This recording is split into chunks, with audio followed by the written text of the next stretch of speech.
Okay.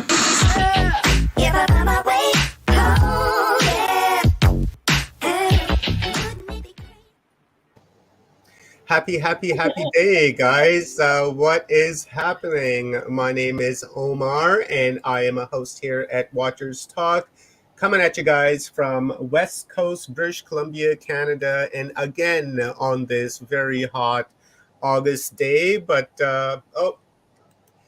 let me mute. That was a timeline twist, I think that was happening. But anyways, what's shaking, guys? It's been a wonderful NDE series so far with my co-host, Kathy Mason from Mason Works. So welcome, Kathy. This has been a lot of fun this week, isn't it? Yeah, this feels like a great opportunity. That's all I can say. I'm learning every day. I'm just loving the energy from all these people and from you. And I'm learning, honestly, different language. Really, truly. It's almost like it's a heart language. Yeah, dude, my mind has been blown all week. Right from Sunday until today, and I'm sure today is going to be wonderful as well. But we've had some great speakers throughout the week, and thank you for bringing them all on, Kathy, and organizing this because this is really awareness raising. They've all of them have spoken about their experiences from different perspectives, and it's been unique to understand, I have to say, especially with Jose Hernandez yesterday, where he actually felt the colors, and that to me is quite profound, but very cool. I'm having a great time, learned a lot this week, and hopefully everyone in the audience has learned a lot as well.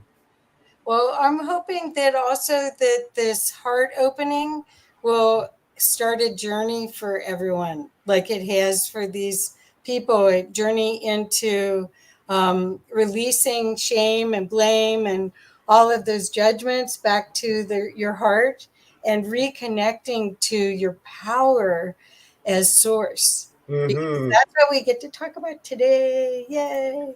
It's very interesting you just said that. So, I wonder if like all this blame, shame, and fear and all of that, do you think that might, manifest itself through the, identity containers that we create for ourselves in our lives, and when something doesn't work out, or something challenges that belief or something, and we begin to blame, shame ourselves because of an identity issue rather than something else. It could be that. I think Brooke can speak really well to this, but in my experience, what I know is that all of the constructs that we have right now that have been part of our programming and our culturalization, they're not right. When you talk to all of the near-death experiencers or the people that have had dramatic trauma and then or spiritually transformative experiences, you actually go and look at your own deeds. There's not a white-haired godlike being that is going to go up, down. You go to heaven, you go to hell.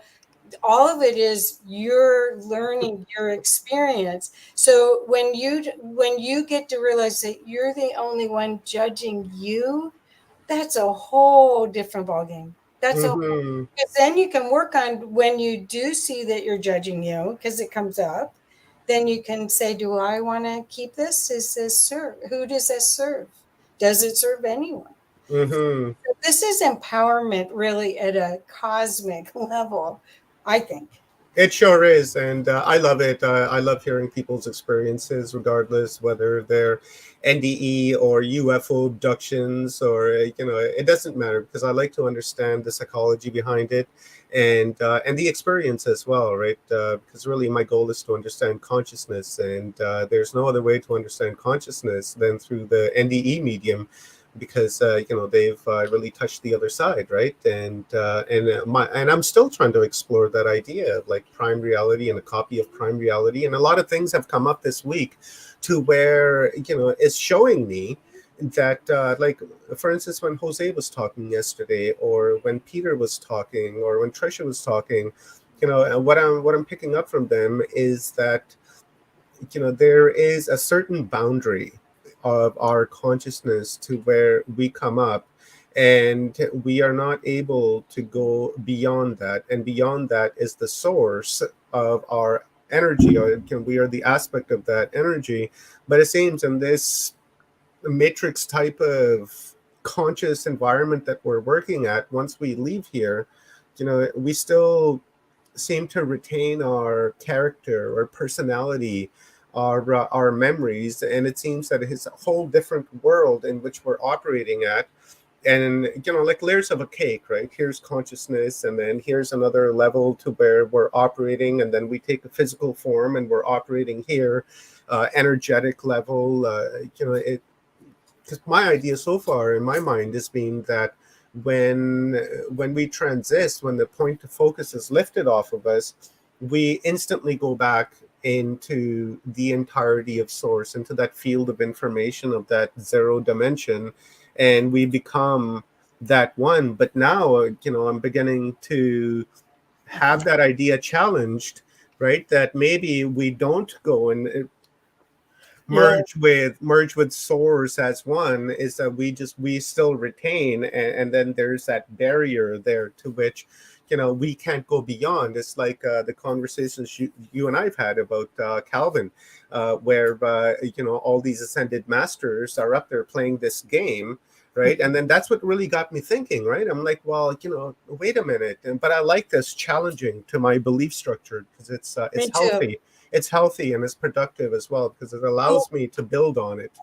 what happens for me is, and I love all of this because I meditate and I work with Akashic records and everything, but it seems like after every one of these conversations, no matter who it's been, it feels like my boundaries of my awareness have expanded. Mm-hmm. And that's what I think we're doing with all of these fabulous insights. When people explain how their boundaries expand, you go with them. And then I'm getting chills, after you have the experience, then you have a hard time going back to that little version of you. It's forever changed by each one of these Mm-hmm. wonderful blessings. So these people show us to be fearless, that we're co-creating with infinite intelligence at a really high level. Let's go for it. And that we are creators. Mm-hmm. That's the so much of the other narrative is victim, victim, victim, victim. That's So been the narrative for a few thousand years yep. so far. Anyways, prior to that, it wasn't always like this, and it's just this is a recent phenomenon that's happened to our species, and we'll try to figure that out. So let's do a quick rundown, Kathy, of everyone that we've had on this week, and then we'll do an introduction of Brooke, and then we'll bring her on. So here we go.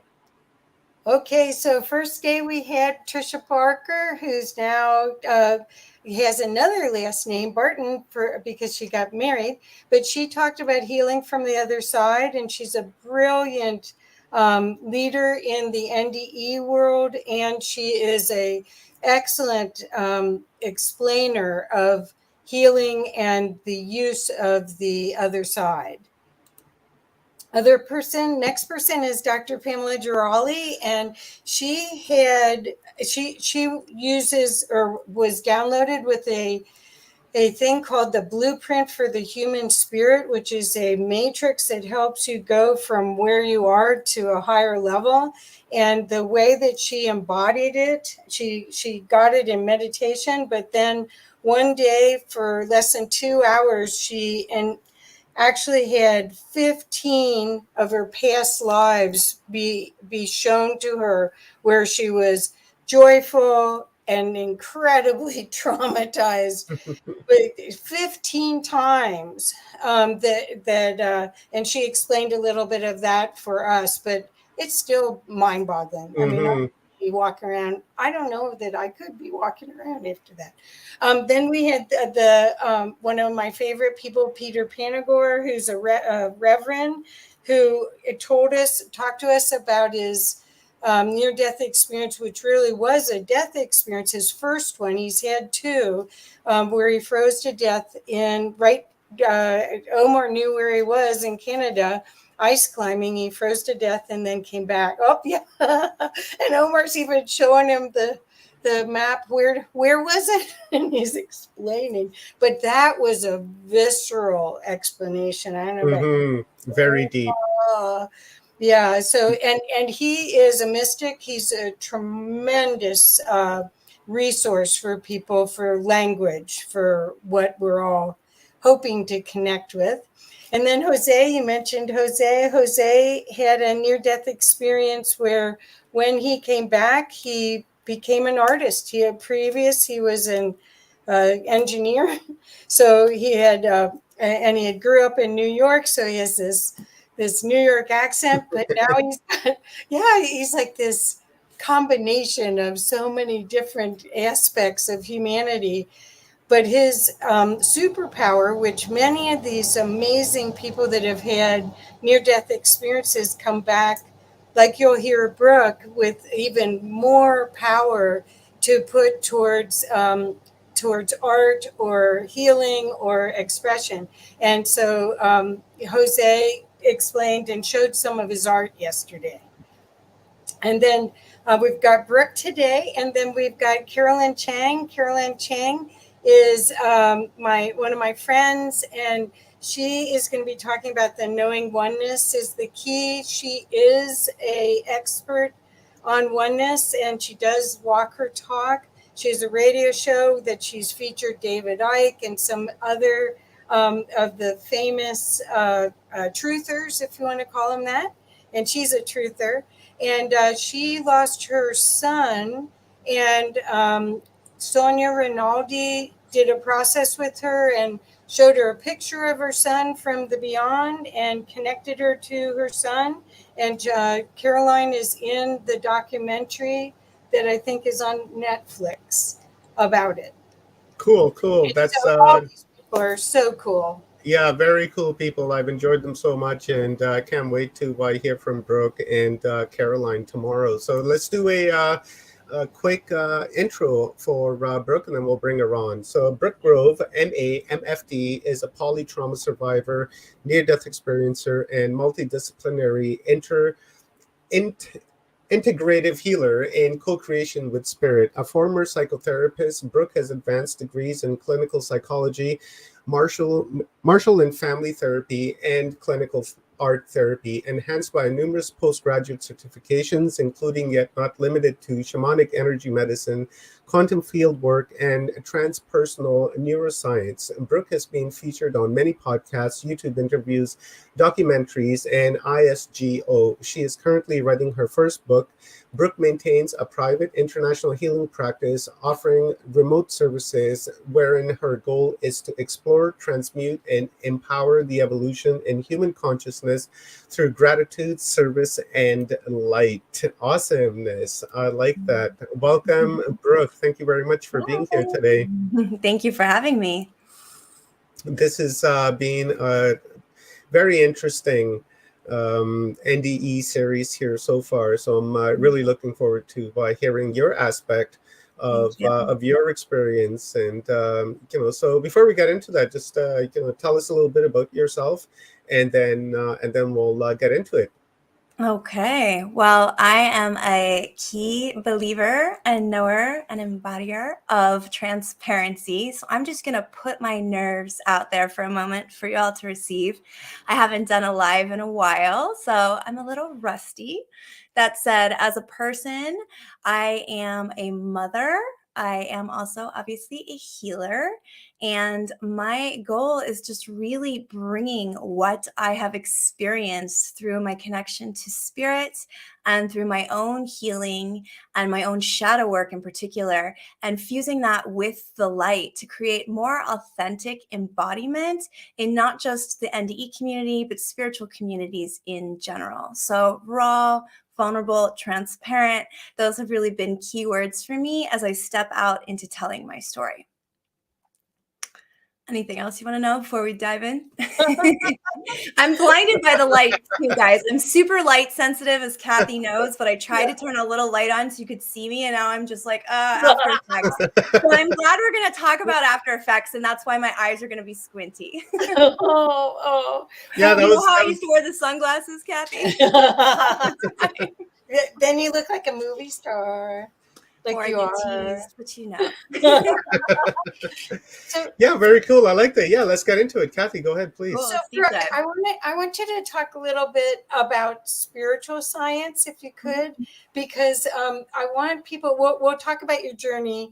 I know you probably, it's like, oh, that again, but for people that are just learning about you, but I think what I want them to know more about you is a resource for getting through, because a lot of people are going through trauma now. I mean, it isn't just, if it's not losing a friend or a loved one, it's losing your job or losing what you thought was your reality.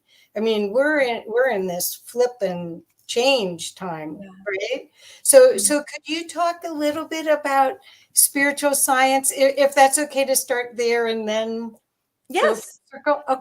Okay, well, I'm going to circle back a little bit to the experience just to tell you how it was born, and then we'll deep dive into that. So when I had my NDE, which was in 2010, and I'm sure we'll get into some of those details if you don't know the story already.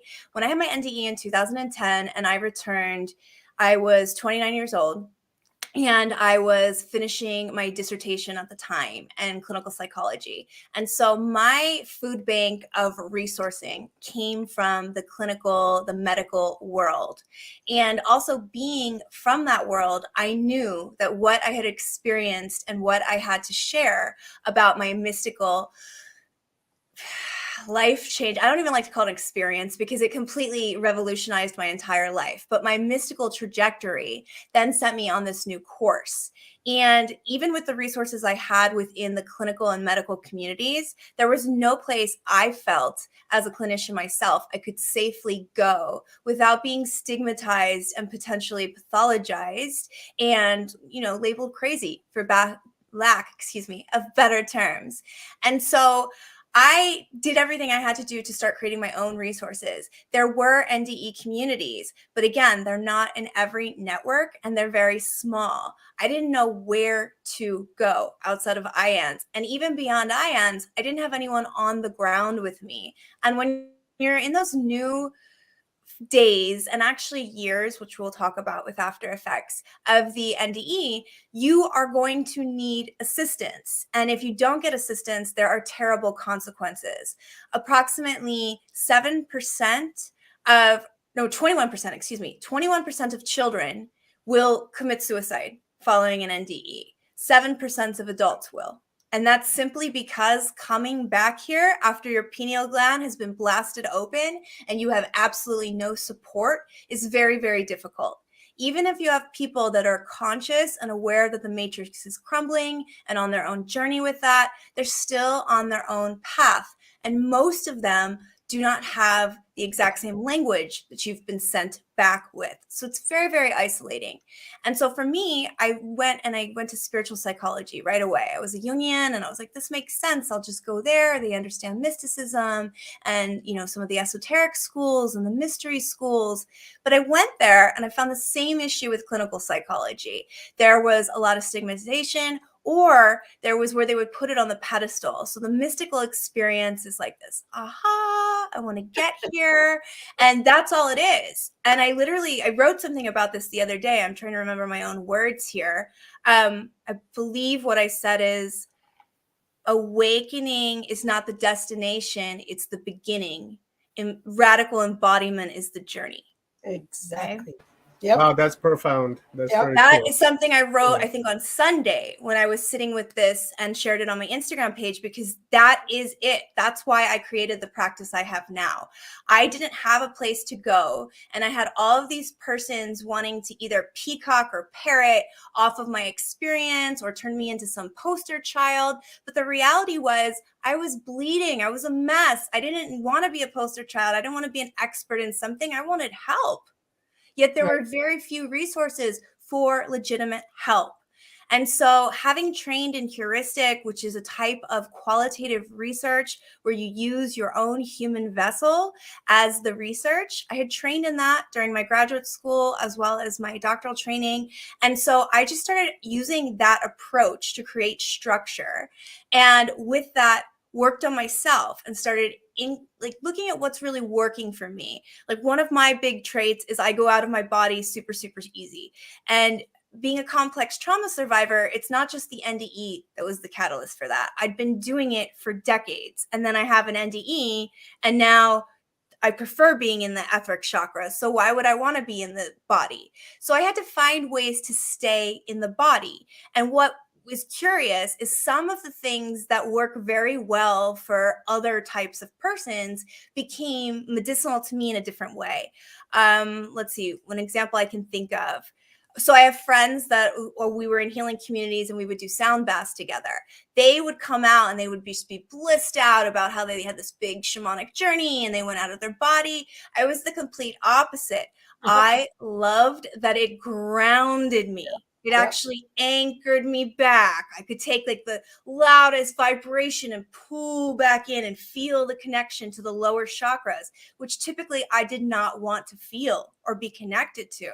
So I would come out of these very deep ceremonies and sound baths and be much more grounded, much more embodied, much more connected to this temporal earth walk and much more here for it than I walked in. And so that's one of many. Plant medicine is another great example. I personally would not touch ayahuasca now. It would be way too much. I already see and receive all of that kind of information, and I respect the plant. So there's no need for it. Other persons need to open that door. So it's entirely okay if it's used in reverence. But what I was also seeing at the same time that I was struggling to integrate my own after effects, where there were all these people that were beginning to go out into these spiritual paths and they were trying to bring it back and return to center. However, the systems that they had trusted, whether it be a shaman at a ceremony, a plant medicine ceremony, or whether it be a therapist that was practicing shamanic art or metaphysical art, they weren't guiding them all the way home. They'd give them an appetizer and then they'd send them on their way. Well, what was happening was those people were coming out opened, but they weren't healed and sealed. The stuff wasn't able to resonate and percolate. Integration is the name of the game, as is embodiment, if you want to be authentic in this work. You can spend all the time you want on the other side, but if you come back and you are incapable of articulating it, embodying it, and walking your talk, it is not service, it is disservice. And so on that note, I became very interested in how can I be the best version of myself? How can I take these tools that I was gifted, psychology, art, different aspects of the science, neuroscience, and then these other modalities that I've been introduced to in my reintegration journey myself, put them all together and work with persons that need this work, utilizing my gifts, but also staying intact, aligned, and in service to the clinician that has an offering as well. And so from that, my practice, which the byline is the art of spiritual science, was born. And that's what I've been doing exclusively the past 3 years. And I'm dehydrated. Perfect. Perfect. Thank you. Well, I do think this time period is the time period for soul body fusion.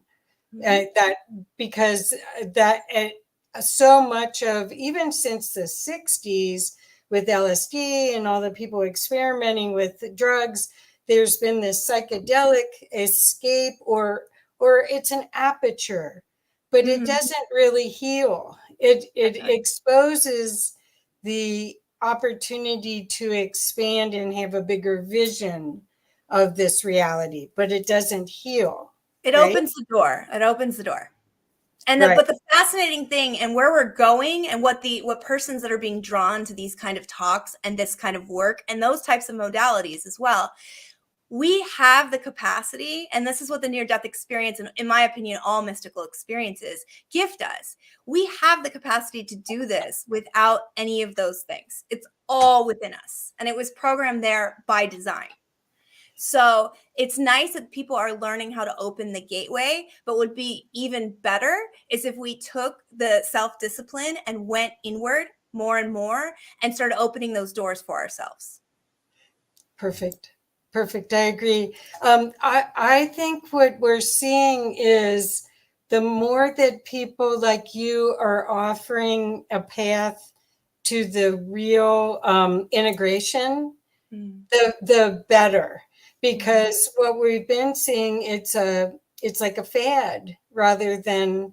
But I had a spiritually transformative experience. I was lucky I didn't have to have a near-death experience. And I chose to do the process. I had no idea it was going to do that. Yeah. So I don't think we'd do it if we knew. Let's keep it 100, Kathy. Yeah. I wouldn't have chose this, not consciously. I know my higher self did, but yeah. So my human doesn't agree.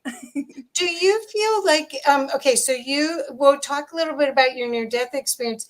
Do you feel like there was past lives integrated to any of this too? Because that's a lot of the conversation. Like if we are a pattern, a soul note, The energy signature, signature, then Mhm. when you're doing your integration, are you integrating more than just this lifetime?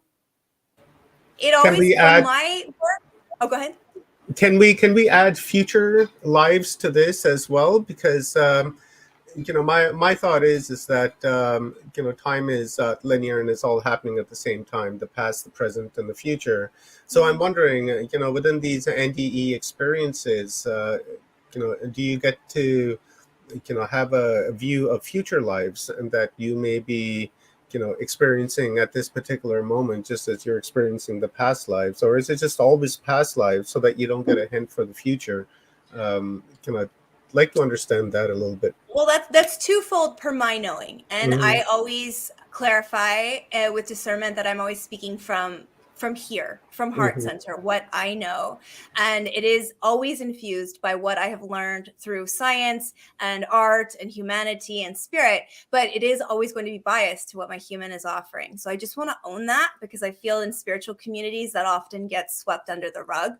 So that said, first, to Kathy's question, yes, I do include all of that when I'm working with persons. We are coming into the soul star chakra, which is right above your crown, and it goes way beyond into the higher etheric chakras. In that epicenter of vortexes and information, I can get whatever is resonant to spirit. I do not go in with an agenda. I don't even look at the notes that are given to me until I'm in ceremony and connected. And that's to keep the human, the analytical mind from directing the session. I also don't work with persons I know, which my friends get a little upset about time to time. But the reality is, I can't be entirely subjective and I can't fully connect. And also, I don't want to carry all of their stuff. Sometimes there's stuff that you just should not be carrying for those that you love. And as a sensitive person myself. So that said, with Kathy's question, yes, once this is open and we're connected through spirit, there's a multitudes of ways the information may present. It might present in the here and now. It might be current incarnation, and that's what they're focusing on. And quite often, if that's the case, I get moved down into the lower chakras pretty fast. However, there's a lot that needs to be resolved to cause the quantum effect that Omar was suggesting earlier. Then I tend to see more ancestral or karmic information come up here in the soul star. And what that typically does is serve as a map point for where to go next in the session with this individual. Now, as far as the future, I do concur. Everything is occurring on a quantum timeline. That means change one thing here, you're going to change something here, likely. Okay. So when we're talking about NDEs, we were, in my experience, we were shown the past. Okay. And I say we because I was with the soul family group. So it felt like I wasn't alone of light. That said, I was shown the past with them at times. And when I made the choice to come back, I was shown possibilities for the future. The way my teams communicated it and the way I received the light was to understand that there was a vast spectrum to how this potentiality could play out. In my particular case, they were talking about the evolution of human consciousness and my role in helping others and the persons I'd be assisting. And they were saying about the timelines and what might unfold. Okay, but it was very much in that language of this could be this way, and you have the potential to step up. Nothing was black and white. There was always this choice. And if you choose to go back, if you choose to do this, and it's very much that with the here and now, if we choose one response system or one way of operating, we are in effect causing a ripple effect in all of the others. Okay. And that's why with the ancestral, it's super important because when we're just even opening a space to do this type of work, you're calling in ancestral support because you know what happens just in those 3 hours can actually impact the genetic DNA, the light body, the cellular body, this everything within that short period of time. And then if the person goes out and actually embodies it, they can actually change the family's narrative going forward. You can end multi-generational trauma that way if someone actually steps up and does the full embodiment of the work. It's difficult, but it can be done. So past, present, future, it's all intertwined. It's all really one. It's kind of like, I often get called a healer, and I get a little upset sometimes about that because I see it as a trinity. I see it as I am a healing person that has healed certain things, and I offer healing, yet I'm always ebbing and flowing between all of those. They're always co-occurring. And the minute I leave one out is the minute I potentially become dangerous because each one is fundamental to the other. It's a system. The quantum field is a system too, and it behaves with an intelligence that is humbling and awe-inspiring. And when we start to understand that, and that we're just embodied matter that's part of that field, and yes, that matter has this consciousness that is primordial and eternal and connected to something much greater, the whole ball game changes. So, I mean, time is a very human construct. It's very difficult to speak of in spiritual terms, but yes, past, future, present, they all are separate here, and for purposes of discussion are helpful. But when you change one, you are impacting the other, always, per my knowing. Disclaimer. I love this. Okay, so Omar, do you have another question before? I don't want to hog it all. No, go ahead, Kathy. We got plenty of time. Okay, so you said it's hard and holy to be a human. Yes, I say that often. I know. So could you explain what you mean by that? What I mean of that is that this is a very precious opportunity. You know, I think it was Mary Oliver, the poet, that said this one precious life. Okay. And from her knowing at that time, it was that one precious life. And to many people, it feels that way, that this is all we get. So it doesn't matter what you believe. The reality is we are human right now. We are embodied right now. We are breathing air right now. We do not know what will happen in the next hour or the next day or the next years. This is our holy temporal opportunity to be human. But is it easy? In my experience, very rarely. But it's also holy. I mean, it changes you. It is almost like fire alchemy. It's transmutation. We are always growing. Fire is holy. Fire changes things, and the nature of humanity is not to be fixed. Hi, Apollo. He always comes on YouTube. I don't understand this. Like, he doesn't like cameras, but then he comes on YouTube. So anyway, we have that in common. But that said, yes, it's hard. It's hard to be human. It's not easy. I've been through a very difficult year myself. I can attest to that. Thousandfold. And yet, is this not a divine experience to be able, the things that just as a collective we've overcome in the past few years, the places, the opportunities we have to go, if we allow these old systems to crumble and allow the new to be born, it's exhilarating. So yes, it's hard and it's holy. Everything is and or, it's not black or white. We've gotten so pigeonholed to our own ideologies and knowing is really the birth or the death place of growth. Perfect. Thank you. It's the identity containers that we're all stuck in and busy defending. But if we, shed all of those identities and just identify as everything that there ever was, ever is, never will be, then I think our human experience here will be much, much different. But, for me, I struggle with the idea of,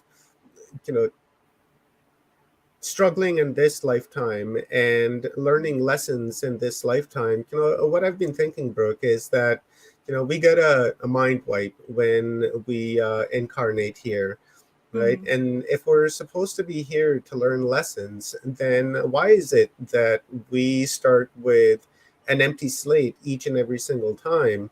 Shouldn't we be able to remember our past lessons that we've learned so that we can apply them into this lifetime so that we don't repeat those mistakes, right? Kind of like building that karmic, credit, and right, so that we are better every time we incarnate here. So, I really struggle to understand, the idea of learning lessons over here when, we can't really utilize the previous experiences here. And I wonder if the NDE allows you to, understand your experiences and lessons from the previous life and to be able to, apply them with practicality in this lifetime.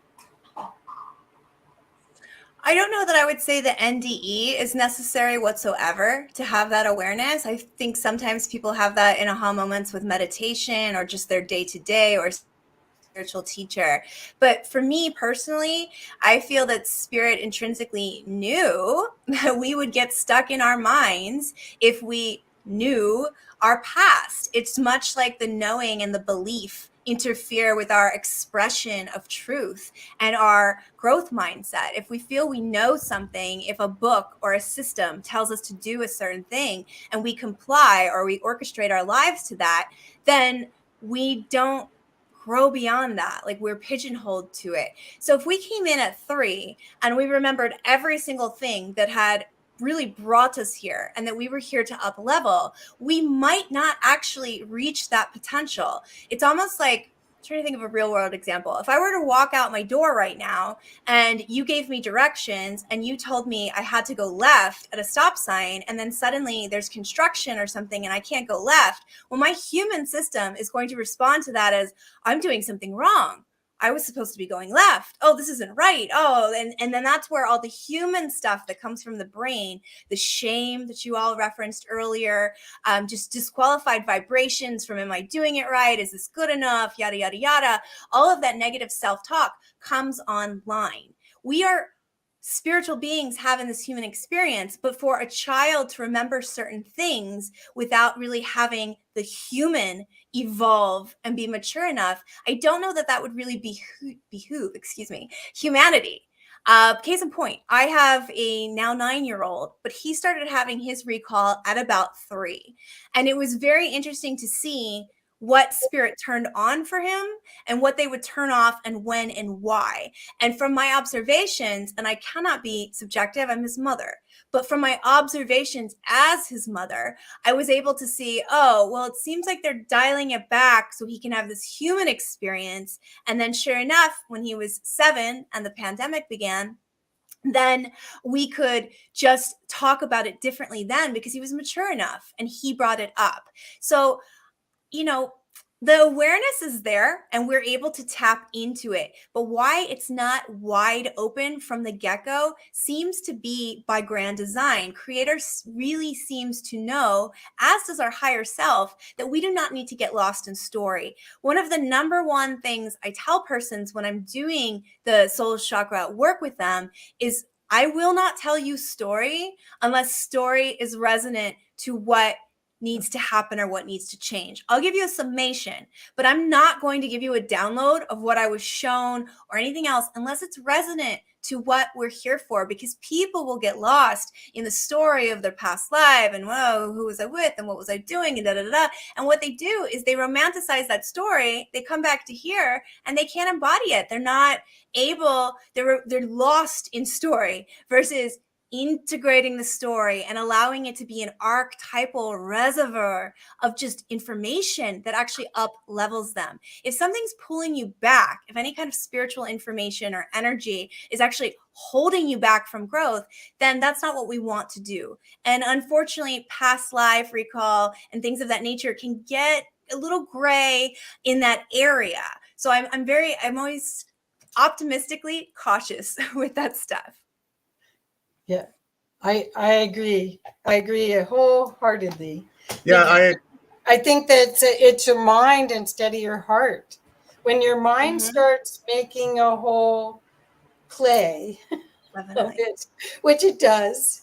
I'm this actress, you're that actor, and let's do this tango. And then we can't get out of that role. And so that's the issue with knowing. If you know you are, of a certain faith, then you have to believe or believe and behave that way.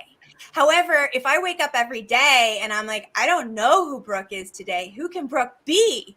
The world is mine. That's right. Yeah, very cool. I wonder if this is the case now, and it wasn't always the case in the past, or if it is always been like this. Because just to play the devil's advocate here, just a little bit, Brooke. It's when we go back in history. We learn that people lived an extended period of life. Sometimes they lived, 1,000 years. What's his name? Mushila. It lived like 925 years.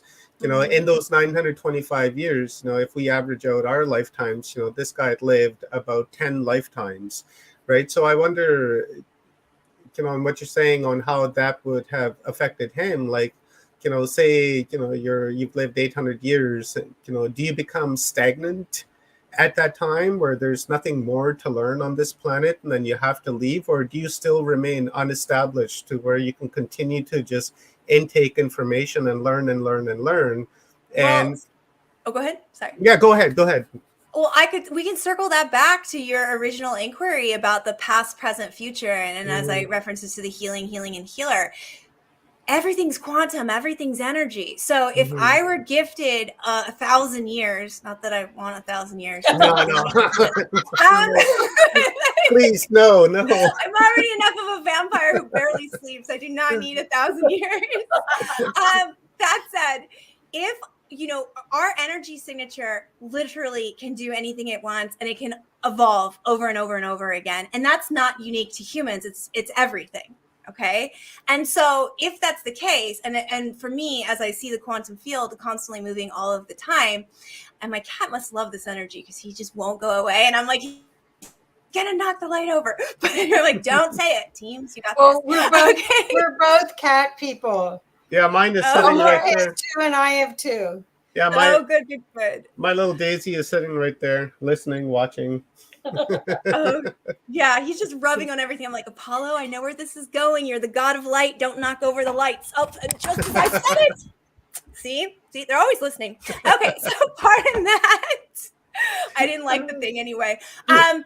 So going back to the energy, if we were able to be here 1,000 years and we were in the heart set, is my bias. If we're in the heart set and the congruence that is oriented towards the one, which I prefer calling the creator or spirit because it's less loaded than some of our other terminology for all persons. So if we're oriented towards the one and we are allowing our field constant expansion and we are constantly keeping it clear, then to me, from the deathbed conversations I've had with countless persons I've helped in hospice, my own grandparents as they were transitioning, and they were learning and learning and learning. The difference was the human body had expired. Had that body not expired, in my bias, they would have continued to evolve, they would have continued to learn, and they would have continued to emanate light. Mm-hmm. So if that's handed to us, then absolutely we can grow. Yeah, I like that, but not 1,000 years though. That sounds Not the 1,000 years, and without artificial lighting, we can just get rid of that stuff. Yeah. Wow. So, Brooke, about shamanic training, because I know that you were working within the constructs of classical medical system, and Yes. and then you had your near-death experience, and then you expanded to, and hopefully we'll get you to tell a little bit about your experience. You expanded and had an awakening, then came back and created a way for people to heal their trauma. Did you use, because I do think of you as a shaman, did you find that a lot of the indigenous techniques, that shamanic techniques that you may have found from the indigenous are part of your program? Did you find the truth in them or the path by using them? That's a complex question because I am very cognizant and conscious of whitewashing and cultural appropriation, which are occurring right now at a phenomenal rate in the shamanic communities and in healing, where there's a lot of persons just labeling themselves as a shaman and practicing in those arts without the appropriate training and guidance. I personally will say shamanic practitioner when I talk about that aspect of my work out of reverence for indigenous communities. And that's because so much of the heritage has been stolen, mistranslated, and then put into the populace without any integrity and any alignment to really where it comes from. For me, I was struggling to stay in my body, and my gifts were firing off all of the time. It was as if I was on psychedelics 24/7. It was very ungrounding. It was very isolating. It was very lonely. And so through the grace of spirit and prayer and right alignment and right action, I was led to shamanic practitioners, indigenous shamans themselves, and they told me, and they did say, this is a shamanic initiation and this is what is happening and yada, yada, yada, and it will be part of your work and this is your gift. Yet at the same time, I never took it as, I'm a shaman, this is what I'm going to do. It became, as Dr. Peter Levine once told me, I said something about my toolbox as a therapist, and he goes, it's your toy box. Always it like you're going to play. And I have borrowed that since that day. So my toy box now includes a lot of shamanic resources, and I'm super grateful. I've gone to Peru, I've gone to Chile, I've studied with indigenous masters on the ground, with very little mainstream new school resources. It was really just us in the field doing the work with the earth. That was life altering. It taught me so much. Even my name, when my parents gave me my name, I was always like, how did they give me this name? They're not into the earth. They're like really material. Like they're on this other path. No judgment. They're just on this other path. And I'm like, my whole name, even my middle name, is the earth. And so when I was down in Chile, one of the elders had said to me, he's like, your name was chosen by spirit to reconnect you to the earth when you got back, so that you would have a map point, a guide to know that you were of the water and of the trees, and that was what was going to enable you to communicate your message in community. But it was going to be a message of the ethers, and you need to ground it. And that's where the shamanic practices came in. There was a period where I was so discombobulated and dysregulated and out of the human, constantly floating from the crown and above, that I couldn't articulate these things. I couldn't even look at some people without being like, because their field's going up. I mean, I'm part of a writers community. They all know I cannot have the screen on when there's 48 writers in flow state, because I'll just be sitting there like, I can't control my gifts because they're in flow, which is like the best vibration ever. And so I can't cloak them. And so for that reason, I turn all the cameras off and I go far away from the computer and write so that I can receive the energy, but I don't have to visually see it. So shamanic energy medicine became this great play box for me to learn resources. And I do utilize it. If I get someone like myself that's really disembodied in the beginning and is really having hard time, regulating and coming back to center, then yes, I use shamanic techniques a lot. I work outside a lot because my energy is obviously very high. And to ground it when I'm sending it, to another country or wherever it's going, it's nice for me to have my feet in grass or my feet in the sand. So shamanic practices have really been a foundation for me. And with the angelic and cosmic lineage that so many of us come back with, activated from the NDE, shamanism is a really nice way of bringing heaven on earth because it intrinsically understands that we are part of a bigger, divinely orchestrated picture and that this is temporal, but we have helpers all around us. And if you fuse the helpers above with the helpers here, with the helper here, you can bring heaven to earth. Beautiful. Beautiful. Brooke, you've mentioned a few times now about feeling disembodied. And, I want to learn more about that because I began a practice right before the pandemic started, actually about a year or so before the pandemic started. And that was, I was a drywaller. I was practicing drywall. Shouldn't say I was a drywaller. I was practicing drywall. And I've been doing it for decades, and I just gotten very bored of it, and I didn't like it. I wasn't happy with it, but I made some really good money at it. And raising a family, that was the only thing that really, concerned me, is the fact that I can make good money at it. But then, what I began doing was when I went to work, I began to separate myself from myself. It's like I began to observe myself.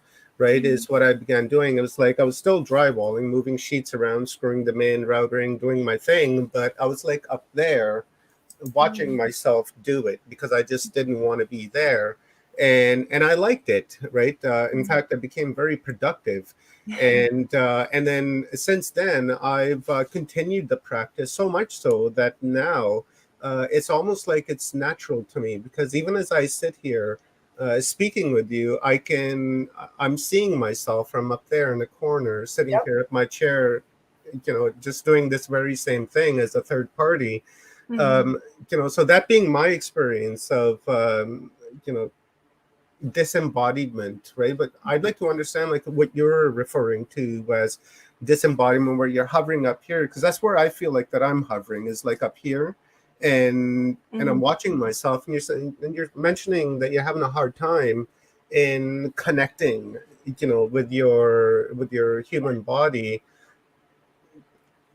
This is different per my knowing. Per my knowing. What you're describing is more what psychology might term as splitting. So you're in what we would call the participant observer. You're still embodied, you're getting the work done.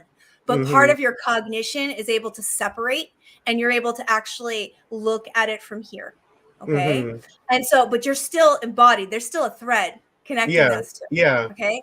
What I'm talking about is there's a literal split between the heart chakra and persons like myself when we come back quite often, where there was trauma leaving the body, there was trauma coming back into the body. And so the heart chakra is the actual bridge of the chakra center. And if that doesn't actually tether the etheric chakras, and I'm talking about the higher etheric beyond the crown, soul star and up, and actually connect through the heart down into the human, you will go so far out of the etheric. What's happening to the human, it doesn't matter. Like it's full dissociation. So it's not like I could go have my human take care of my kids and get them to school or cook or clean or anything. You're going all the way up, and you're basically living in these multidimensional etheric timelines. That is not a way to live, because your human vessel will not be cared for. You will not have quality relationships, and you won't accomplish much. So it's almost like a mystical trauma response, insofar as we start living up there with no care for what's happening on the ground. And that's a big theme of my work, is really bringing people. All this mysticism is beautiful, but if it's only enchantment, if you're only talking about it for your own grandiose whatever, or narcissism or bypassing, if it's more of just a filler of conversation, it's doing nothing. And if the end goal is to just get to this awakening state and then, oh, you know, I'm enlightened, that's not realistic either, unless you're an ascended master. And even then, you're going to ascend. Your job's done. What we are here for is to have these like growth opportunities that are short but powerful, and then take them and bring them in. So in my bias, being embodied is super, super, super important. But as a human, what you're describing, which is the ability to kind of be and or, yet again, is super vital. We need that. The difference is when you're going all the way out, like I was as a trauma survivor, and so many of the people that I see, they've just decided that Earth is too hard. They don't want to be here, and they have access to these realms. So why would they stay here?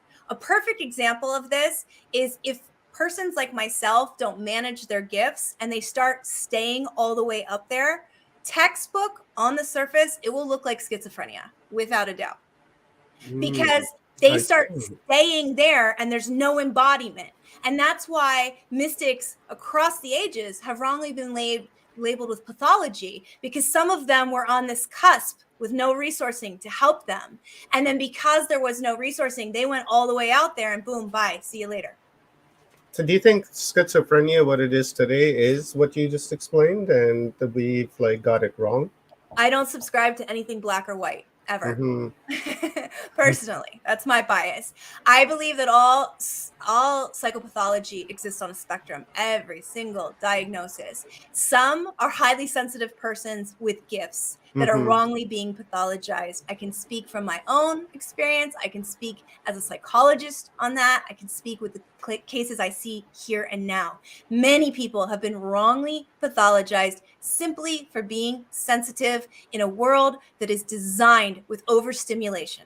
Okay, they are highly conscious beings, and they're sensitive to things that have been designed to dumb us down, okay, and keep us submissive. So on that note, yes, many people wrongly pathologized. There are organic expressions of mental illness. There are co-occurring populations where they have the gifts and then something in the situation or environment. I really do not like when someone tries to say it's this or that. No.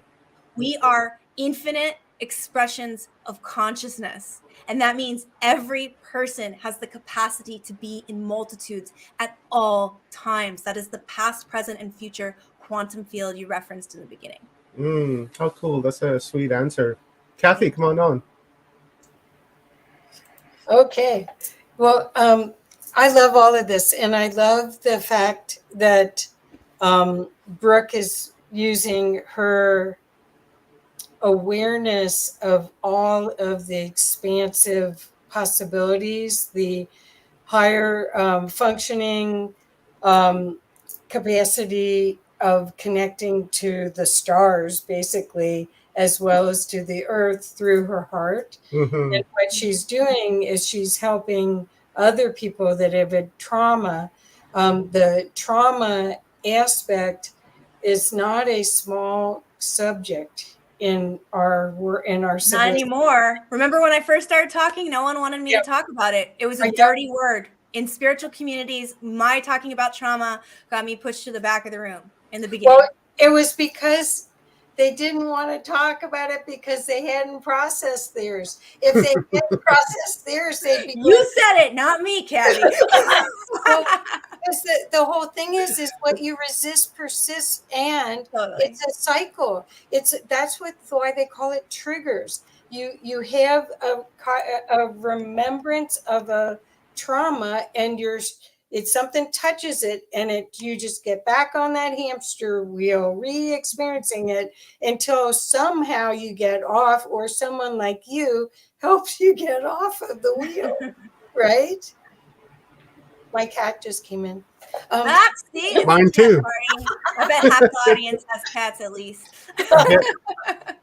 Oh, so what was your question there? I'm sorry, I got into the trauma thing. Or you, Well, how you weren't I allowed guess to talk about it? I love, because we haven't spent much time. I don't know how long we can go today, but we haven't really spent much time sharing what your experience was and how you discovered all of this, because you were on a pretty traditional therapy route.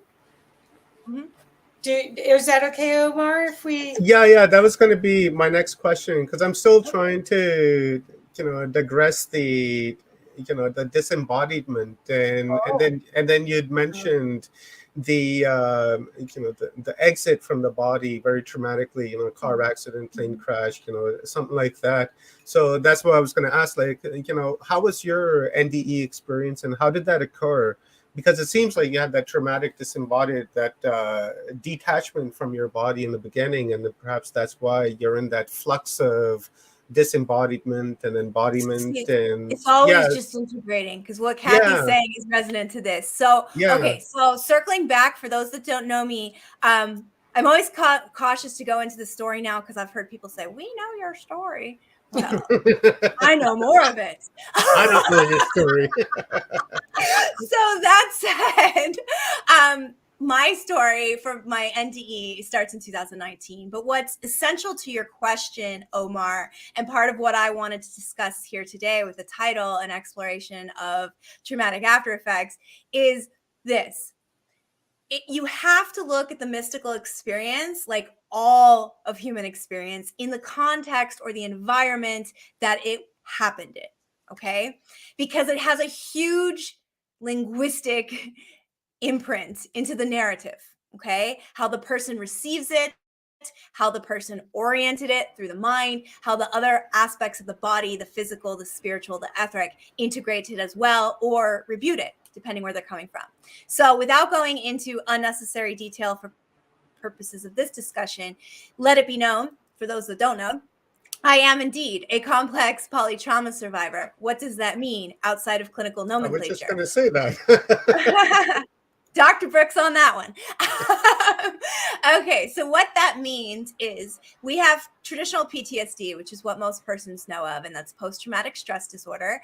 And that's usually one major event that then causes this huge traumatic imprint that then changes everything and causes a byproduct of very varied responses, which can look like anxiety, nightmares, sleep deprivation, mood disorders. Like the whole spectrum exists in PTSD. Complex PTSD is kind of the new kid on the block. The DSM, which is the Diagnostic Statistics Manual, which is the Bible of clinical psychology and psychiatry. That is the book that literally everything comes from. If you're going to diagnose anything in today's world, you use that book. And there's every 20 years or so, they make another one that reflects the times, which shows you that this is as much of an art as a science, because it's always changing in response to the collective. Okay. That said, complex PTSD has not yet been accepted by the DSM. However, outside of the DSM and trauma circles, where you're hearing trauma sensitive, trauma informed, all of these buzzwords that are happening now, particularly in the wake of the pandemic, CPTSD is being seen as very, very, very real. And I guarantee you it will be in the next DSM. It might even have other expressions that they break down from it.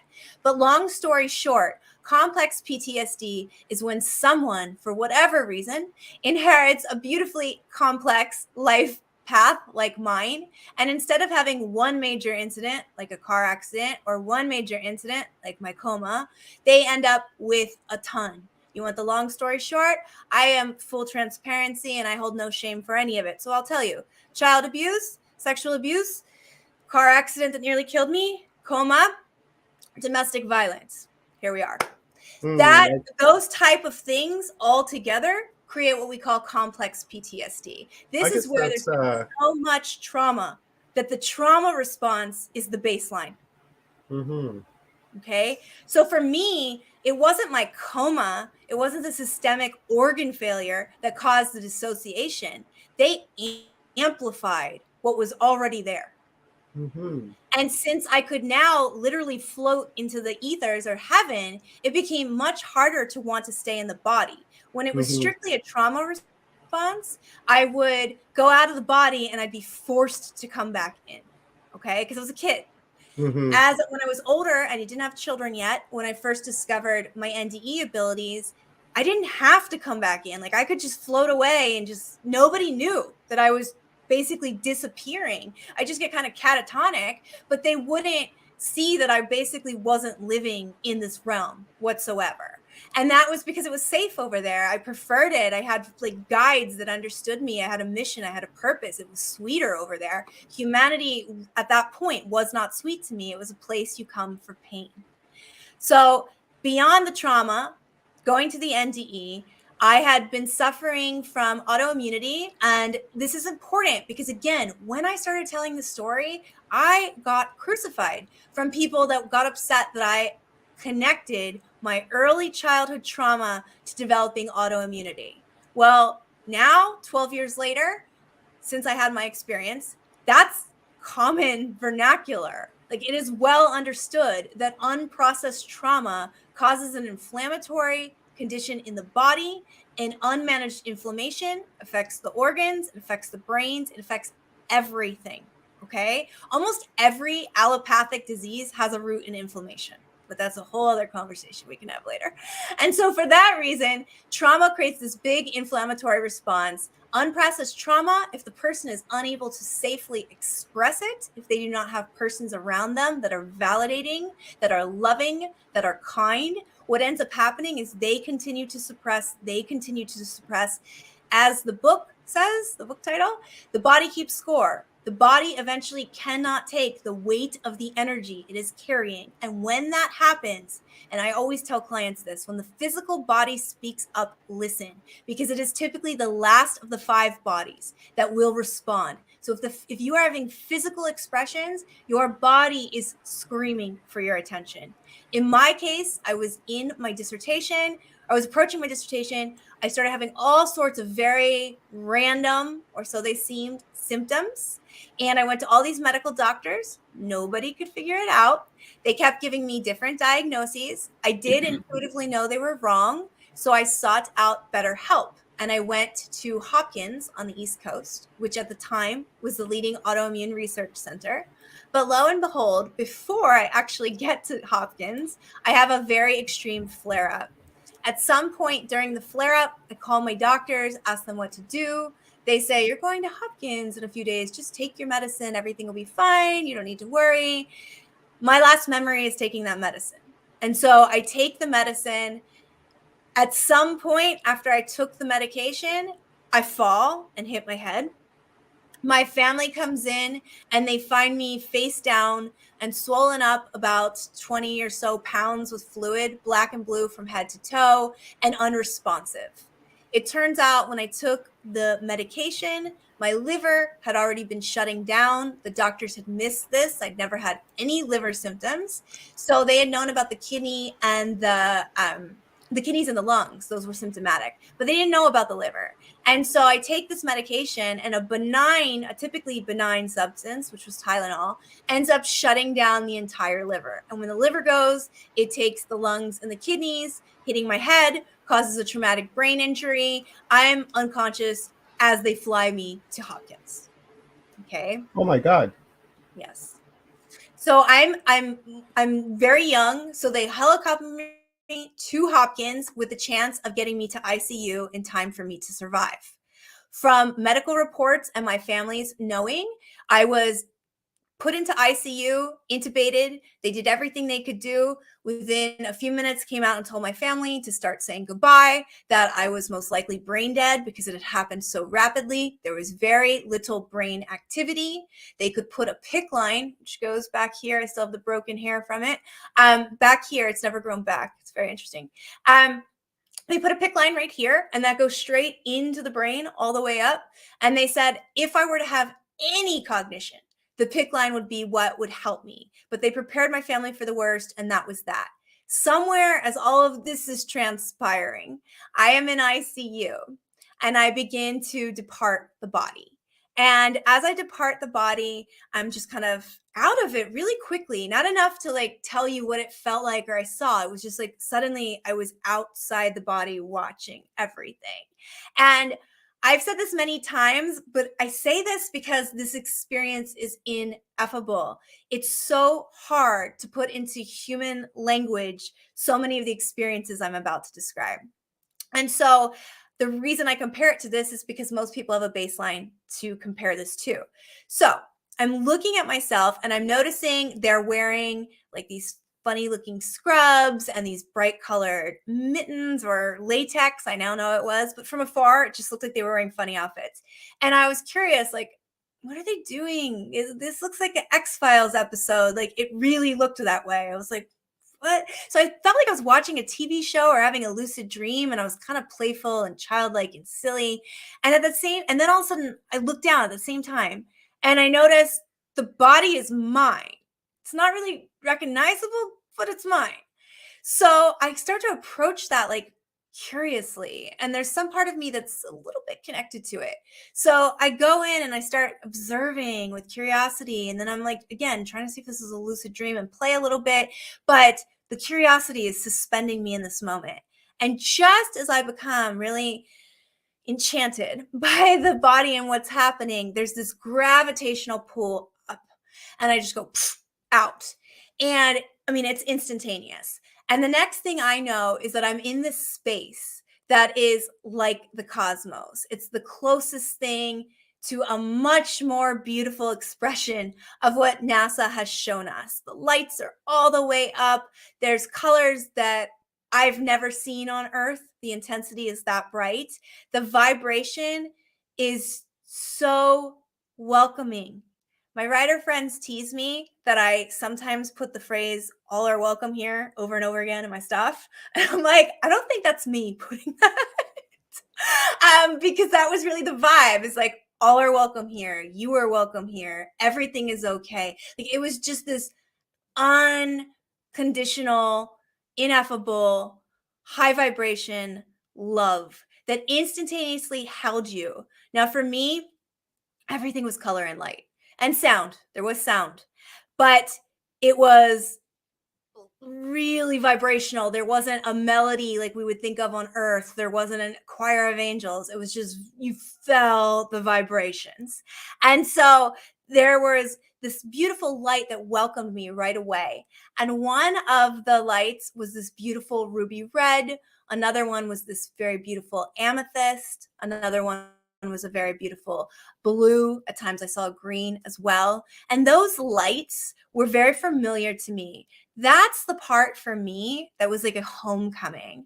I was held by those lights, and in my own orb light form, I felt more kinship, more clarity, more love, more resonance, more reciprocity with them than I have felt here on Earth with 99.9% of persons.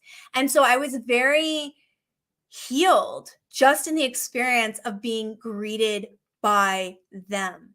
Any attachment I had had to the human, which I had just seen in ICU, was gone. Suddenly, I was in this celestial playground, and everything was okay, and I was okay, and all of the knowing was just immersed into me, and I was part of it. And I was comatose 3.5 days. When I came out, I thought I had been gone like 3.5 years. The amount of information that came through was pronounced, But you have to understand, it is incredibly difficult for me to communicate because the most of the information came through light. So I find when I'm in ceremony now and I'm connected and I'm just using my hands and movement and sound, it's so easy to go there. Yet when I attempt to do it with words, and trust me, this is Achilles' heel for me because I am a writer. When I attempt to do it with words, it falls so tragically short. And so I'm held by these beautiful beings and I'm connected to this unconditional love. And that's where it's on some level I became aware of, am I gone? Is this heaven? What's going on? And the message, and again, they do not speak in human constructs. So no one ever said, welcome to heaven, or this is the other side. They just gave you downloads, rapid downloads of the light and the love. And there was so much darkness there. I think that persons often bypass this. And I know my dear friend, Peter Panagore, talks about it too. There was darkness. It wasn't just light everywhere. There were voids of darkness, and it was okay to come through that. You still felt the love in these spaces, but you felt your energy move differently. And that's taught me so much about how to navigate the darkness in this trajectory on the earth realm. Apollo's playing with my crystals. Hey, buddy. No. So that said, I move beyond these three beings, and if he keeps going, I'll take it from him. Sorry, guys. He's going to keep going. Give me 1 second. Buddy, no. Sorry. I need to be able to hear. Okay. So. Patsy. The God of light had to intervene. Okay. So I'm with these three beautiful beings, and then I start feeling the I would say the gravity or the pull or the magnitude of this bigger light. And that light had been kind of the infrastructure of where I had been. You could feel it, you could see it, but the pull didn't come until I really felt safe with the other beings. Once I started to realize that this was really my home and that I was an expression of it, as were they, then it became fun to move around at the speed they were going, and things could go really slow, or you could instantaneously be somewhere. You would ask a question through your light and you would receive an answer through the light. No words, just a felt sense. And when you felt that vibration, there was no human, there was no brain to say that's wrong, or don't trust that, or let's filter that, or like the skeptic that I'm used to from my brain and my scientific training. None of that existed. And so you had this instantaneous peace that would come from the answer to the question.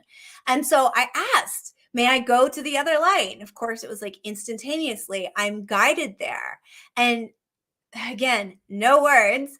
You're just breath taken away. You are in this divine place of humility. And at the very same time, it's as if you're looking in a mirror for the first time. And potentially for the first time, loving every single thing you feel, you hear, you know. In that moment, and in those moments, because it was all circling and moving, just like the field and light always do, I understood intrinsically that the creator, that source, God, goddess, the one, whatever vernacular you choose, had never been outside of me. It had always been part of me, and I part of it. My knowing then became that we are all very much fractals of the one. We are all a piece of it. And just like some of the other experiences you talked about, I did not fully die. Yes, I was declared brain dead. Yes, I was in a coma, but I came back. So I was in this in-between space. For that reason, I never reunified with the light. I was in its orb. And I like to tell people, per my bias, I believe near-death experiences occur in the etheric chakras. I believe we go as far as you can go in the etheric without completely reunifying with God or creator. Okay. And because if we did, we wouldn't come back to the body. There'd be no reason. Okay. So we have this divine taste, and some of us get really, really, really close, and some get close enough that they really feel it, when they come back, and others, we get a different kind of taste. It's just like the play box we described earlier. You have the tools and you have the resources and you have the stories for what your unique soul vibration needs to be present and do the work. For me, I knew that I was going to come back and endure more trauma. Why do I know this? Because it's part of the story. As I'm enchanted by this light unlike no other, and I have this connection to it and curiosity, and just like the ones before, I'm kind of going through this experimental stage with it and feeling it out and resonating with it and playing a bit as I do in my human. I was very much still me in this light consciousness that I was. I start testing and playing, and I start really discovering I'm still myself, and there's still some sort of knowing or curiosity about what I was supposed to do with all of that me. Meaning, this light is beautiful. I prefer it here, yet I keep feeling called back there. And it was the closest thing to like sadness or fear you could experience in a place or a space or energetic signature like that, because my human, what was left of that humanity in my consciousness, fundamentally did not want to come back here to deal with more trauma. And yet, when I checked in with the angelics and I said, do I have to go back? And they said, no, you can stay here. You stay here, you reunify with us. Everything is as it is. You're home. They did not use those terms. Those are mine. But you can stay. And then on the other side, you have your soul, and that feeling that you're articulating came here for a divine purpose. And this suffering that you've endured and the suffering that you will go back to if you choose is crucial. It is critical. It is part of your service. And this is so, I mean, it's going to give me angel chills without a doubt to say it, because when I started telling the story, we were in a very different timeline than we are now. They told me in no uncertain terms that I would have a period of 10 years where I would just go with all of my gifts and with the trauma and all of the things. And I already articulated some of those to you when I talked about some of the traumas I've been through. Some of those occurred after coma. Okay. So they acknowledge you're going to go back and it's going to be like, what's going on? And yet you will step into a time at about 10 years, which was 2 years ago, which is ironically when I started speaking publicly. Ironically. So they said in about 10 years, you're going to start using the suffering as a platform to speak about the gifts, the things that you have. And they were very non-grandiose in my NDE, which I love. And they made it known that it wasn't about me. It was about my journey being a ladder for me to climb up to meet the right persons, the persons that were here with me, that were already incarnated and waiting and doing their own variations of similar work. And we were going to come into power right when an old system was crumbling. And that system would crumble to welcome a golden age of consciousness. Now, again, they communicated this all with light, but that was exactly how it was said to me. They even warned me insofar that as I stepped into this power, I would be tested again. And that happened, ironically, a year ago this week. So it's very serendipitous that I happen to be here returning to YouTube with you now after going through that really profound labyrinth, after really understanding there's other parts of what they've shown me that I am choosing to keep to myself here and now, because I don't want persons to take them in the wrong way and twist the potentiality of what is coming. There are many ways that all of this could occur. Okay. And in the end, my bias is that the light will win. I feel we already are winning, to be frank, but the dark is going to be very mischievous, and they're going to be loud, and they've been at it a long time, and they're invested in a lot of people. So you're going to continue to see that story play out. And yet there's many persons like myself who are here, who are doing it, who have been through it, and we're finding each other in more and more ways. Everyone in the audience is here for a divine reason. Circling back, I spend time with the light. I feel that call. I feel the call to be with you in this hard and holy human moment in our evolution. And I ask to go back. I cannot tell you how many times I've since retracted that choice. However, here I am. And so I ask to go back, and I say, Spirit, show me how to get back, because I'm just in this beautiful cosmic space and I have no idea how to get back. And they whispered to me to look for the light unlike any others. And so I move my trajectory in this space and I see these two beautiful lights. And one is this just like fusion is the best thing I can think of when I see this light. Like I wanted to just fuse with it and be part of it. It was this indigo color. These lights were very different. They were not the same vibration as the celestial, and they were not the same as the creator, but they were very familiar to me. The difference is, instead of holding me like all the other lights, I really wanted to hold them. There was no really thought or intellectualization, excuse me, of this at the moment, but I was just mesmerized. And so I stayed with those lights for a little bit, just out of curiosity. Everything was really curious, which makes sense for my personhood here on Earth. But I stayed with them for a while. And then I go forward. And after I've really taken in the beauty of their lights, I am then catapulted towards this horrendous artificial like yellow light, and then instantaneously back in the body. The moment I open my left eye, and I'll never forget it was my left eye because it's all I could move on the physical body at that point, I have a flashlight right here. And I mean, they had it like here. Again, having been declared brain dead, they were just checking for vitals. The worst part is they put that right there. I'm strapped down to the bed. I have a PICC line in my brain and I'm intubated. I cannot communicate.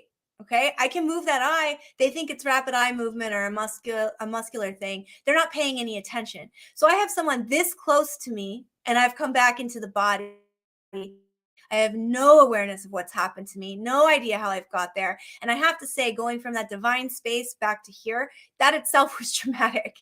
And yet I couldn't communicate. So it took about another, I don't know, I would say half a day, if not an entire day, before I actually made contact with someone that then understood that I was in there. And then I began being able to scribble things with my left hand. That was the only hand I could move, to ask questions. So I had this really like a dichotomy of being in the most beautiful, welcoming, loving, enchanting, emotionally corrective place and energy that exists, and then catapulted back to earth where that is not the predominant vibration.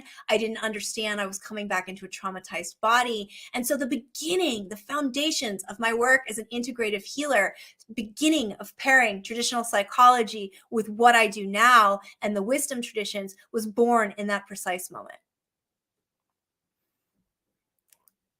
Wow. I don't know what else to say. Wow, that was pretty intense. Going to take a little time to digest that, I'm thinking. But I resonated with a lot of things that you were mentioning, and something similar happened here in my family just very recently. The the body issues that you were mentioning.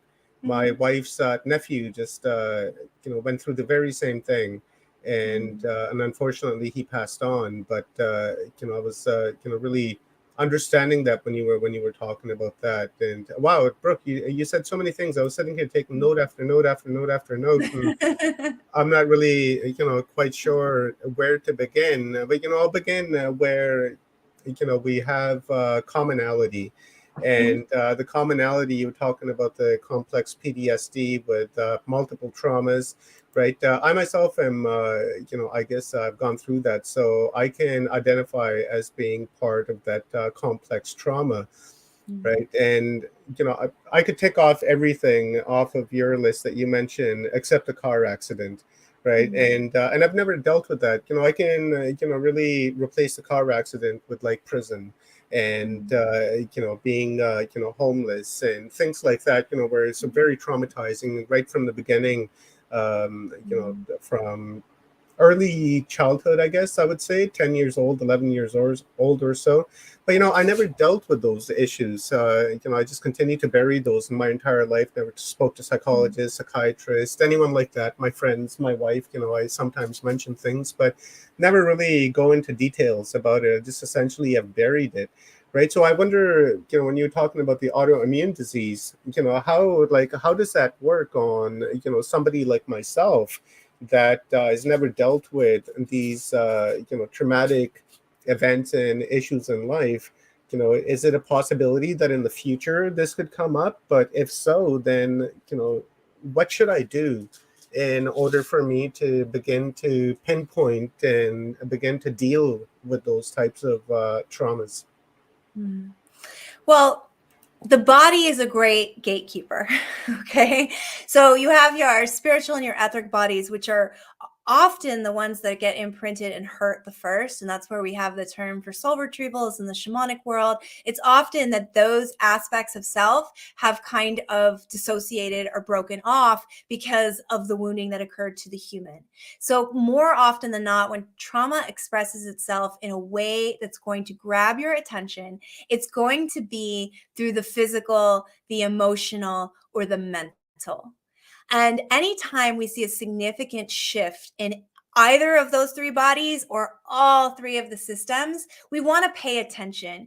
It's very common for trauma to come out when there's a catalyst that could seem relatively benign to the ego or the working mind. And that is because exactly what you just talked about. Your defense system has done an extraordinary job of suppressing and defending against it. And that is because if a tiger was chasing you through the jungle, that's what you needed to do to survive. But sometimes, and quite often for many, we come to a point where either we're in a benign or placid place, and then suddenly something triggers us that we don't feel should be this big deal, yet this avalanche starts to unfold within. And on the other side of it, what we're seeing a ton of is trauma being rekindled that's been there forever. Like as we go through this collective trauma right now, and people are having to radically reauthorize who they are as individuals, the work they're doing, their allegiance to certain systems, how they interact with all of it and where they want to go with it, we're seeing a lot of persons realize that they've had trauma all along and now it's expressing itself in the moment.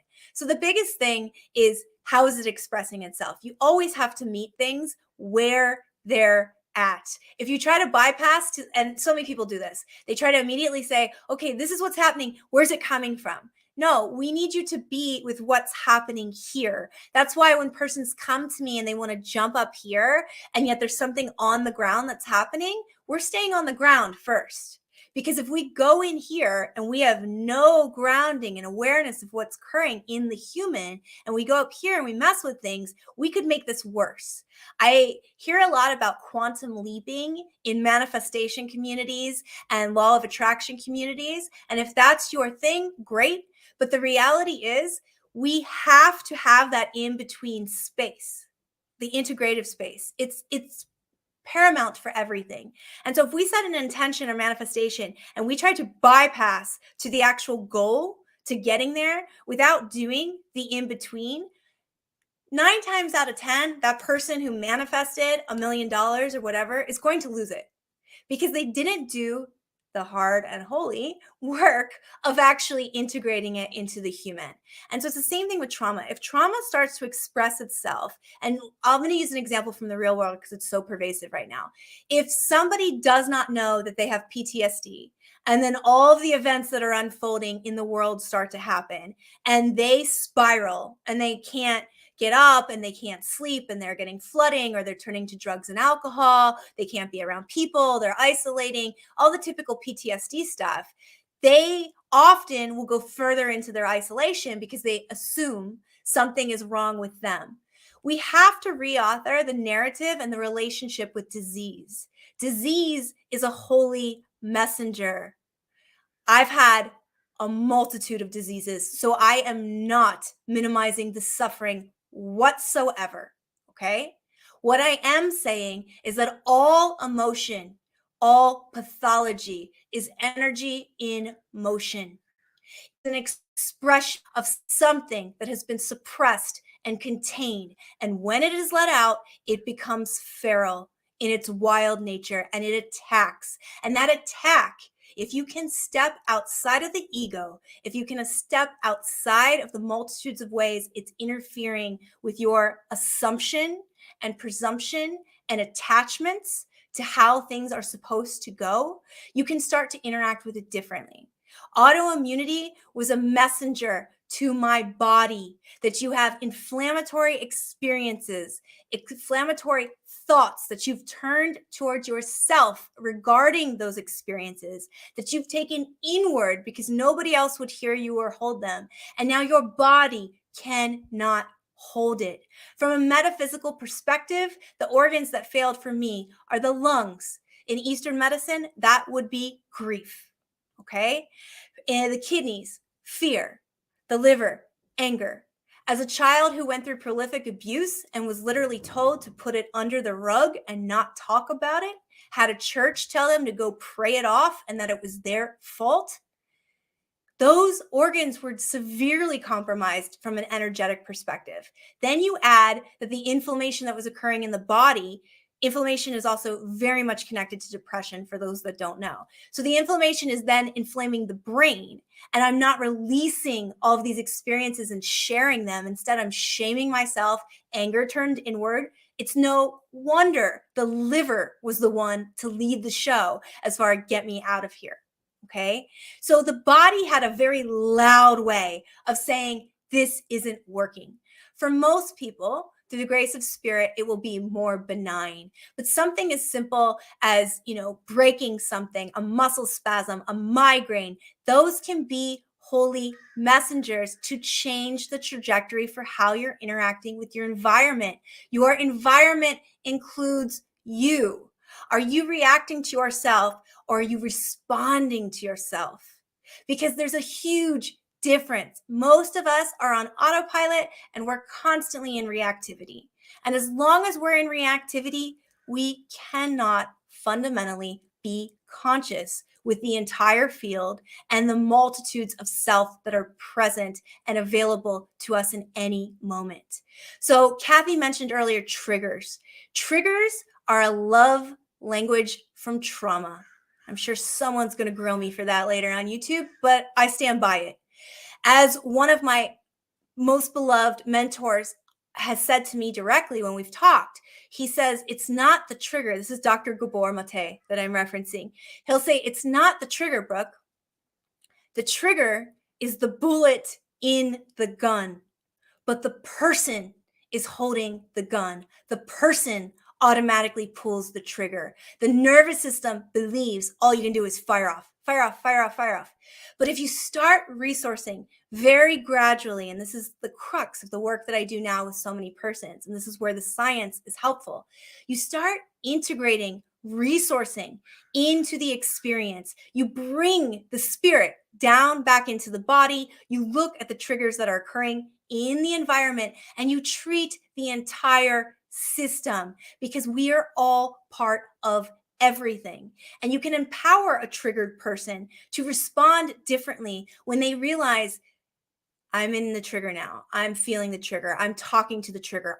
They are the trigger, but they don't have to become the action. You can cause and create and then expand a plethora of potentiality into how to respond to a trigger. So if you're noticing something simple that's triggering something recurrent that is causing discord, which is what trauma does. If trauma is at a place where you need to work with it, there's going to be disharmony. So if there's disharmony and you are able to pause before reacting, or you react, and this is more normative, you react, you do not like how you react, and you are met by shame or other people's responsiveness that's less than benign, then that is the Holy Messenger's invitation. That is the gateway. That is the portal. The wound is the medicine. And that's how you start to work with the trauma. Simply noticing it's there and it wants to speak to you will open that door. As long as you don't suppress, then you have this invitation for infinite potential as to how to work with it. And in my experience, trauma is one of the most prolific teachers I've known. Wow. You're just wowing me everywhere, Brooke. Thank you.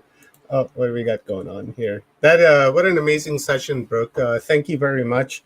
I could probably just keep on going. This series is it's been so enlightening, but it's particularly this topic in itself where you can just really speak on it for hours and hours and hours at a time. It's just so has so much depth in it. We can take it to so many different places. I so appreciate you coming on today to Thank you. share your experience, to share your wisdom, and to really, give us an insight into ourselves. And so I really, really appreciate that, Brooke. Thank you for coming on today. Thank you for having me. And So, thank Kathy, you for your work. Thank you thank you yeah. for your work. It's You're so such welcome. a blessed process. So Thank you. Thank you, Kathy. before I let you go, Brooke, let's just I got one question here from one of our viewers, and this is in regards to when you were talking about that in 10 years' time, you'll begin to do your work, and you started doing that 2 years ago. So it's kind of related to that. Okay. So Rockers asks, is the crumbling system that you mentioned referring to the current global economics and political state? And I would also add like conscious state in there as well. I will just leave it at it's all interconnected. It's really the powers that be in the global system. It's not one system. It's all of the patriarchal powers that be that have been oriented to the wrong energies all along and that are created for divisiveness and control. So anything that is really a separation consciousness, you could put into that group. Luciferian too, I would say that that we got Definitely a going on. separation consciousness. Oh yeah, very, very, very separate. And a lot of these guys, they use astrologers and stuff to see where the stars at to favor their outcomes, right? Because they're using the energies from that. So yeah, they're very cool. Thank you, Brooke. You're so welcome. So, Kathy, Brooke is going to be speaking at the IONS conference August 31st to September the 4th. So, why don't you give us a quick download on that, and then we'll call it a day. Okay. Well, I'm just showing the, oops, I thought I was showing it. We had to stream. There we go. Okay. So this is our, the website conference.ions, IANDS.org. And this is the first, the top of the website that shows all the amazing keynotes. There will be it's the biggest conference apparently that we've ever had. It starts August 31st to September 4th. And the theme is Timeless Oneness, the Luminous Message of Near Death and Other Spiritually Transformative Experiences, which you can tell there's going to be tremendous heart opening and sharing in the field at this event. It's going to be in Salt Lake City, and Brooke is one of the speakers, and she is going to be talking about trauma and her genius in helping people with it. But all of these people, I just can't say enough about everyone that's listed here. We've during this week we've been able to talk to a few of them, but every one of them such a bright light and is part of the change that we're hoping to see in the world. There's such an opportunity now for people to wake up, open up their heart, and live from there. So thank you, Brooke, for being here today and being part of the IONS group. I'm so glad I got to meet you from there. You're going to be on the ground, right? Yay! Hugs, real hugs.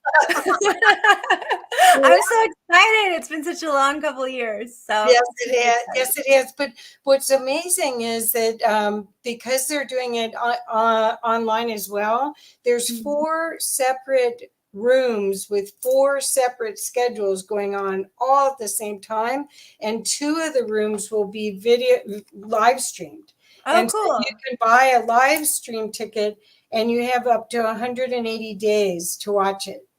So it's not like you have to lose your whole weekend glued to the computer to watch it all. You could watch it for a month or 2 afterwards every dinner, and have remarkable opportunities to expand your consciousness and expand your heart, which is what we're doing. That's what always. I think. Yes, definitely. Well, thank you guys so much for having me today. It was an honor. Yeah, so it says "You are love" is what somebody put in the text. Thank you, Brooke. Thank you so much, and bless you for what you're doing. I think that your bravery and courage in expressing all of this is going to help so many people that weren't as brave as you, and now have someone to guide them to showing up completely and healing. Thank you. Well, I'll see you soon.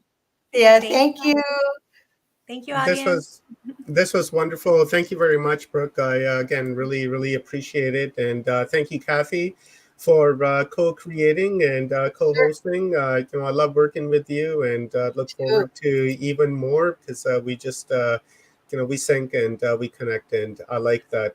So before we let you go, Brooke, is there any final message you'd like to give our audience, because you're back on Saturday for our panel discussion as well? So maybe until then, any last words? It's really, I don't have anything profound to say right now. Really just the gentleness that we need to approach ourselves with and each other. I really feel like that's the vibration we need to be in, gentle, like water, allowance. When something triggers you, when you're in those places, take a deep breath, soothe, soften, allow, and when you're ready, only when you're ready, release. And that can carry you into a new energy, and that new energy carries you into a new way of being. And then everyone you touch and everything you receive is a ripple of that. So as much as you can, embody water. Know that this is an emotional time, and yet water always finds its course. It always makes its way, and it always has power. You are water too. Absolutely. Put the words right out of my mouth. Thank you very much, everyone, for being here today and watching. And thank you for just really being yourself and sharing your experiences with us in the chat room. Really appreciate it, guys. Give this video a like and a share with friends and family with whom you think will benefit from this message. And least but not last, don't forget to say I love you to yourself when you wake up in the morning. That is a great way to start the day. When you're walking into the bathroom, you see yourself, say, hey, man, I love you.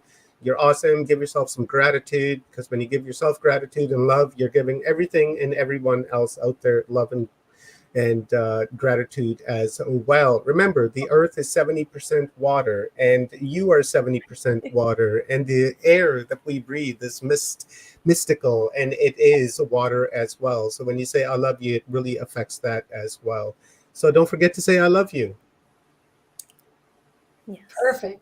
Thank you, guys. Thank you. See you guys tomorrow. Yeah. I'll see you Saturday. How much time do we think we need on Saturday, just so I budget it right? 12 to... For our panel, it's I have it open-ended, right? So it is 6 people that'll be here. Here's the banner, guys. Yep. And we're averaging about 2 hours, right, so far. So I would imagine the panel will be about that, 2 hours to as 2.5 long as hours. Give us. She's a mom, so yeah, this is the scheduling, the realistic scheduling. Yeah, as long as you can give us, we would. Yeah. Okay, so I left 2 hours, but I wasn't sure because there's so many people. So, okay, cool. Well, I'll see you Saturday at 12 p.m. PST, right? Thank you, guys. Thank you. Bye. Bye. Love you. Love you too. See you soon. Yeah. You're going to play your... No, I'm not a writer. Okay.